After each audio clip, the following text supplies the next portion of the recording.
খালে লাশ পেয়ে দাফন করেন, তারপর জানতে পারেন ওই ব্যক্তি জীবিত। তখনই একটি চাঞ্চল্যকর তথ্য আসে। দর্শক শ্রোতা, স্ক্রিনে যে ব্যক্তিটাকে দেখতে পাচ্ছেন, এই ব্যক্তিটির নিথর দেহ গত কয়েকদিন আগে চট্টগ্রামের একটি খালে ভেসে আসে।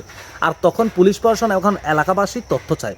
তারপর এক মুরব্বী তিনি শনাক্ত করেন যে ওইটি ওনার ছেলে গত বেশ কিছুদিন আগে ঋণের টাকা না দিতে পেরে বাড়ি থেকে বেরিয়ে এসে আত্মগোপনে চলে যান।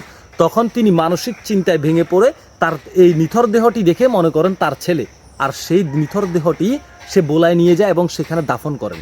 আর তার পরের দিনই তার হারানো ছেলের, যেই ছেলে আত্মগোপনে যান, সেই ছেলের মোবাইল ফোনে কল যায়। তখন সেটা পুলিশ প্রশাসনকে জানানো হয়। পুলিশ প্রশাসন ওই মোবাইল নাম্বারটি ট্র্যাকিং করে ওই আত্মগোপনে যাওয়া ব্যক্তিকে খুঁজে বের করেন। চিন্তা করে দেখেন, মানুষের চোখের দেখাও কিন্তু ভুল হয়। তারপর জানতে পারেন ওই নিথর দেহটি তার ছেলের নয়, এটি অন্য কারো এবং অজ্ঞাত। ভিডিওটি শেয়ার করবেন। এই ব্যক্তির পরিচয় কিন্তু সারা বাংলার প্রশাসন কিন্তু চাইতেছে। যদি উপযুক্ত প্রমাণ পায় তাহলে এই নিথর দেহ যেই পরিবারের সন্তান তাকে বুঝিয়ে দেওয়া হবে।